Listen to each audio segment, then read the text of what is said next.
Hi everyone, this is going to be my last segment in my UCSB Freshman Advice series. Originally I was going to do 4 videos, but it is so close to school starting that I know I'm not going to be able to crank out both videos. So I'm just going to combine both of the topics, I guess, in one video because I mean it kind of relates. And so basically I'm going to be talking all about dorm living, dorm life, and all of that good stuff, and about partying and being safe and all that stuff that comes along with your freshman year at UCSB. So I guess I'll just start by giving an overview of what our dorms are and like kind of generally where they're located. We have 8 dorms and I'm pretty sure they're like all triples or something this year. For the incoming freshmen, they were not all triples when I got there, but there's so many of y'all now that we have to, change everything to triples. So y'all gonna be cramped. I'm already sorry in advance. So we have Anna Kappa, and that's on the very, very west side of campus near like the engineering buildings, and those dorms are 2 stories. The second story, a lot of people have ocean views. Santa Rosa and Santa Cruz are also in that little cluster on the west side of campus, closest to the ocean, but I don't think that either of them have ocean views, and they're also the 2-story kind of dorms. And then once you get towards the center of campus, I guess you could say the center of campus, we have our 2 high-rise dorms essentially, and those are San Nicolas and San Miguel. Those are 8 stories, I believe, and they come with their own like gym area, rec rooms, like ping pong tables and foosball, maybe, pool, a piano. I know that for sure. I was not in any of these dorms. These are where most of the freshmen live. This or Santa Catalina. And Santa Catalina FT is the off-campus technically. It's literally like a mile away from campus, and it's the super tall 2 towers. I think those are still 8 stories or something like that. Those are where a ton of freshmen live, and the thing with that is that, everyone's so far away from campus that they have to bus or bike all the time. But the good part of that is that people tend to like really stay in Santa Catalina and not move around a ton. And that's good because they really meet the people that are in their building who are on their floor and make friends with them. But yeah, that's where, if you're not living in any of the ones I just mentioned on campus, then you're probably living in Santa Catalina. Me, on the other hand, I lived in Manzanita Village in my freshman year. Usually Manzanita Village and San Rafael are for continuing students, meaning second years and up, but there were so many of us that they had to start moving it around, I guess, and a lot more people in Manzanita Village were freshmen. So Manzanita Village, if you went to orientation, you already know. It's right over there. It's right by Carrillo Dining Commons. It is where there's a bunch of different like white beach house looking things all clustered into this little area. I love the way Manzanita Village looks. I had such a blast there. The dorms are basically known for all different things. Manzanita was known for being like the quiet, kind of antisocial one, but honestly that's changing just because, there are more freshmen, everything's changing about the way our dorms and our like dorm culture, I guess, is because of how many people there are and how they're all changing into triples and how sophomores can live in Santa Rosa and Santa Cruz and all that. So everything's kind of changing, so just bear with me. So don't get discouraged if you read online that like nobody hangs out with each other in Manzanita Village. Like, it's not true. I have a bunch of friends in Manzanita and my house was lit. And then there's San Rafael. That's pretty close to Manzanita Village. It's kind of like on the other side of Carrillo, and that I think is 8 stories as well. It's the tallest building on West Campus. West Campus means we're right by Isla Vista, IV neighborhood over there. We're right by DP, thankfully. And like I said, San Rafael traditionally for continuing students second years and up, but San Rafael is really cool because some of their dorms, I guess, they're still dorms, but some of them have like a living room and then 2 rooms in them. It's like an apartment style where they have a living room and then 2 rooms, their own bathroom, and then some of them are singles. It's the most apartment-like dorm. The biggest part for a lot of people about moving in as a freshman is the fact that you're having to share a room and share a space. I am an only child, so I've never had to share a room. It wasn't that hard for me, but it does get really like, sometimes you just want to be alone. And you're gonna find that, like, even if you're so excited, you love your roommates, at some point in the year you're just gonna be like, I literally just need to be in the freaking room alone.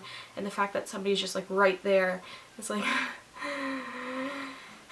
so regardless of how much you like your roommates, like as people, you'll probably have some conflicts along the way, and that's fine. Like, I think everyone kind of understands that shit's gonna get messy when you're living with someone. That's just how it is inevitably. Like, probably had arguments with your family in the same way, where you love them and you don't wish any ill will on them, but living in a small like space with someone, especially a small space where you don't have your separate room, your separate little area, it gets really like daunting. A lot of people have asked me like, okay, there's 3 people in the room, but there's only 2 closets, 2 dressers, so what does that mean? Y'all have to share, straight up.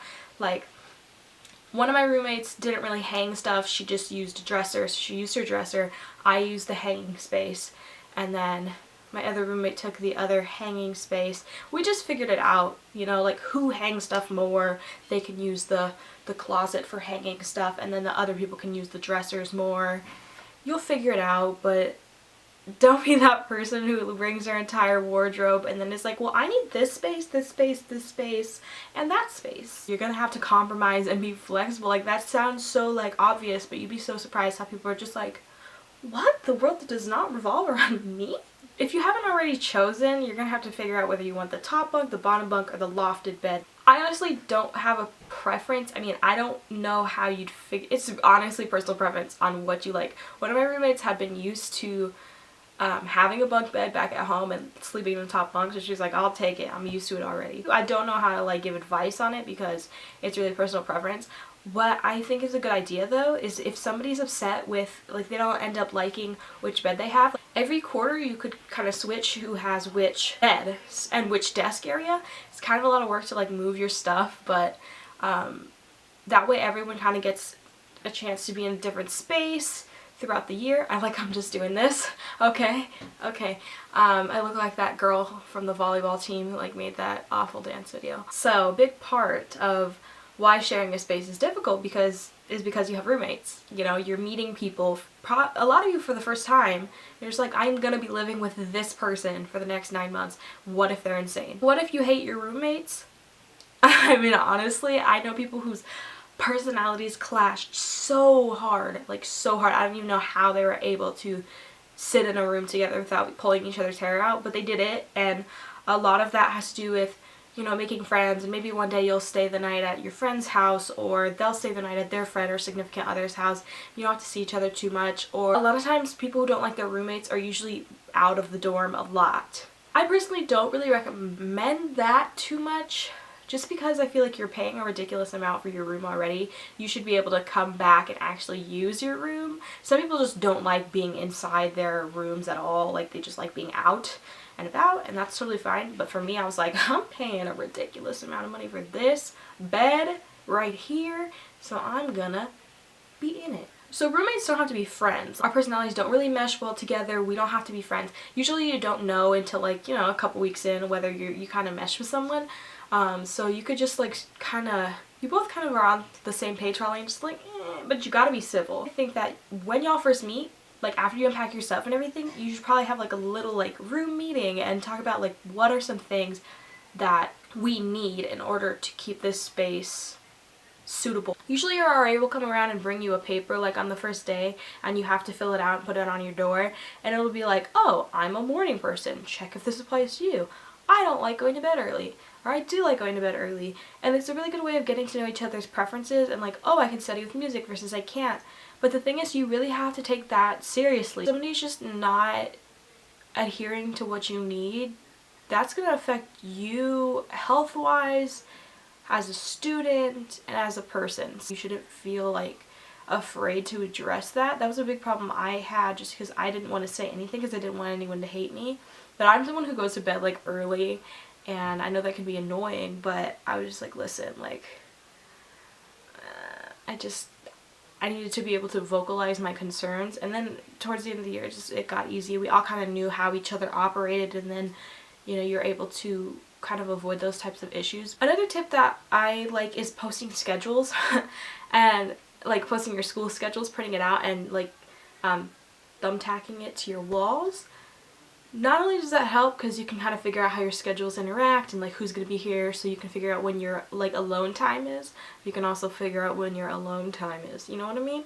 Because I know a lot of people, and I'm not going to put nobody on blast, but a lot of people are sexiled. Sexiled is when you are exiled from your room because your roommates are having sex. It's a thing. It is a thing. Some people that I know had their roommates exile them multiple times a week. I'm talking 5-6 times a week. I wouldn't let them in until the next day. Don't do that. Now to talk about your RAs. Your RAs, your resident assistant, they're basically like the house mom or house dad or whatever you want to say, essentially, because they're there to make sure shit doesn't hit the fan. And what they have is the power to write you up if you don't follow rules. And there's certain rules that are just like flat out UCSB dorm policies as far as no drugs or alcohol use, and they will find you. If you smell like freaking weed, they're gonna find you, write you up. Just matter of factly, if you're gonna drink, like there's a hell of people with apartments out in IV and you could go do it there. Now, dining commons. Dining commons are wonderful, but they are also the place where you get the freshman 15. We have DLG, Ortega, Carrillo, and Portola. Everyone thinks Portola is ass. I'm sorry if you're a Portola fan. Everybody thinks Portola is ass. You're literally the only one who thinks it's good. They have an online menu, and I'll put the link in the description.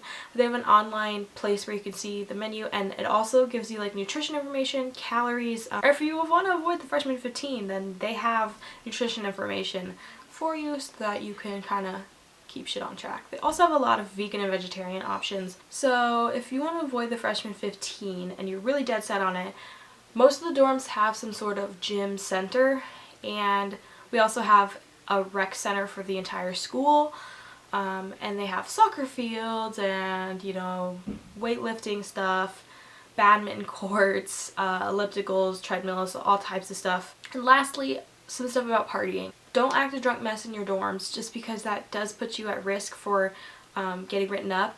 If you get written up a certain amount of times, you have to leave the dorms and you cannot come back. Don't walk in huge groups to parties, especially not like the first couple of weeks, because they will clock you for being a freshman. If you're gonna be with a group of 4 to 5 people, do not leave your friends at some party and then leave because maybe you found a man or something.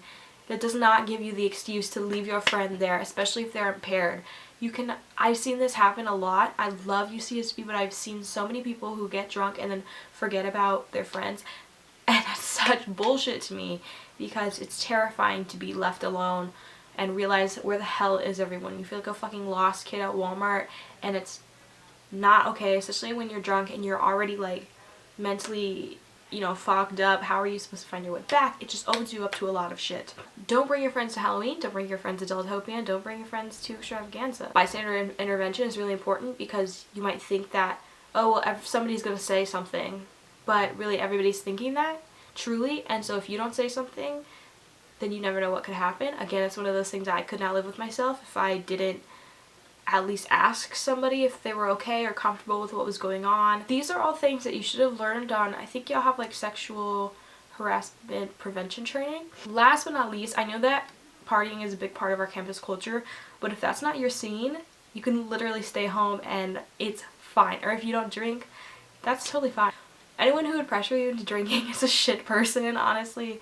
I know a lot of people who I've met who aren't into that scene, so literally we just have like game night or we watch Netflix or something. It's literally okay to stay in your room and be in your PJs and eat popcorn and watch Netflix. I've done it. You could do it. You don't have to get turned every day of every weekend. It's literally okay. That is it for my freshman advice video. I hope y'all tag along and subscribe to my channel, because I should be doing like vlogs and stuff. Hopefully they're not going to be super boring, but we'll see. That's it for me today, and I'll see y'all later.